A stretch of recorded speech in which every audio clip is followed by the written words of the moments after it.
Hey everybody, I'm David Montelongo, and I have a really important message that I want to share with you this morning. I was actually reading an article, and this article kind of twisted my thoughts a little bit, and so I wanted to share it with you because it's a bit the idea is a bit contrary to what I normally teach. And so right when I started reading the article, I was thinking to myself, no, this is just not how it is. It's like this. And then I said, you know what, let me take a step back. Let me open my mind here a little bit and see what kind of information I could glean from this article, and maybe it's something that I could use to improve in my own life. And so I did that, and it actually had a pretty big impact on me, and so I want to share some of these thought processes with you. You know, one of the things that I always teach folks is this, is that if you're going to be successful in anything in life, you've always got to start with your end goal in mind. And, you know, for me and my real estate business, and probably if you're watching this video, you're interested in real estate as well. And so you've, at some point in time, you've sat down and you thought, okay, what do I want? You know, if I start a real estate business, what do I really, really want? How do I want that business to look? How do I want it to run? How do I want it to operate? And the most effective way to start any business is to start with the end goal in mind. So when you know what the results are, you know, so in other words, what I normally teach is look 3 years out. How do you want your life to look in 3 years from now? And, you know, what is that outcome that you want it to be? Well, the article that I was reading was interesting because it was actually talking about not being committed to outcomes of certain things that you're working on. And so as I started to read the different ideas, there was a story that was told in there. And so I'm going to share this story with you. And this group of people, they train and they study the law of attraction. And so these people actually went to a retreat. And so there was a person leading the group, and the person leading the group says, I want you guys to do something for me. We're going to do an activity. Here's all the materials that you need to go and build a mountain.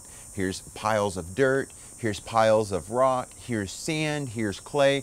I want you guys, you know, over the period of the next 2 days to go build this mountain.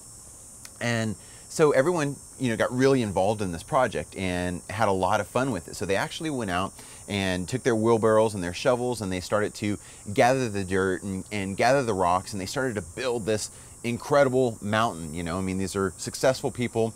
And so they wanted to go out and build the very, very best mountain with the tools that they had access to build this mountain with.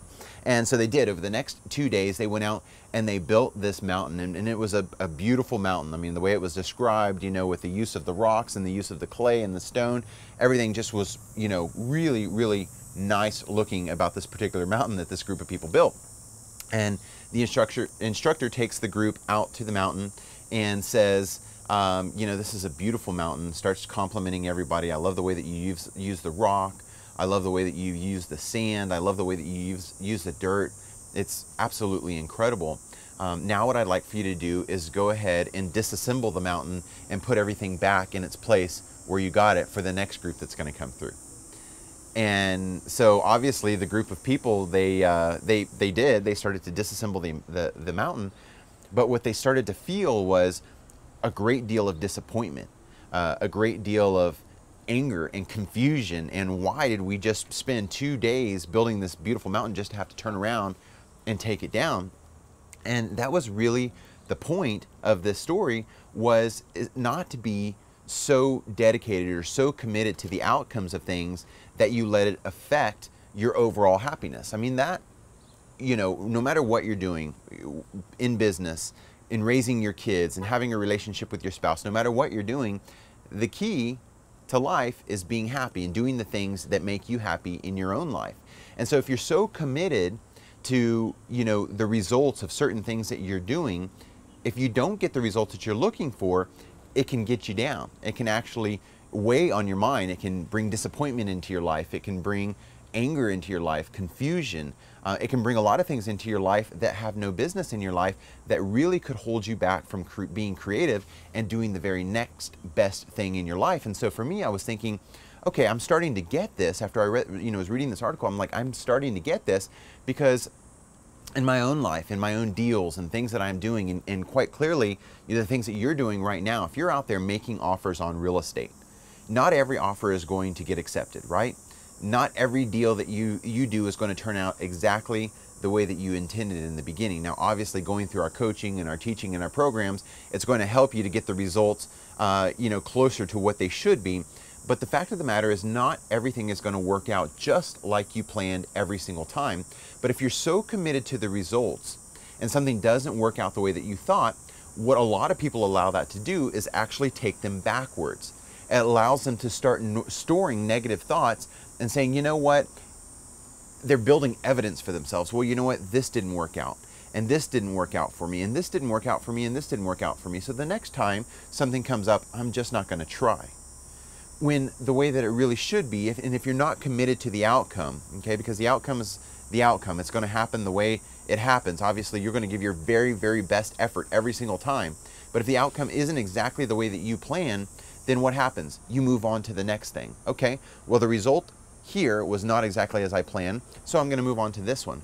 And the other thing that's really important, especially in your real estate business, is not to have one deal going at a time. If you've got one deal and you're very committed to the results or outcome of that one deal, and it doesn't work out the way that you planned, then there's a lot of room for disappointment. But if you've got 5, or 10 offers out there at one time, and 5 deals going, let's say you've got a couple of rehabs, you've got several rental properties, you're negotiating to buy a small apartment complex, and you're out there actively working on multiple deals, if one falls out, you don't have time to go and be concerned about that deal not working out, because you've got 5 or 10 other deals that you need to make sure do work out. And so that was a thought that I was having. I was able to apply it in my own life, in my own business, and really because I understand that there are things that come up, things that sometimes people allow them to set them back or allow them not to move forward, and I want to make sure that that doesn't happen to you. This is all about you, your progression, doing better in your own life and continuing to get the results that you want, but not being overly disappointed when things don't result the way that you thought that they should. And so I could find practical application in my own life, and I know that you will too. So those were the thoughts that I wanted to share with you guys. Go out there and make it happen. Get involved in some great real estate deals, and I can't wait to see you at our next training or on my next blog. Have a great day.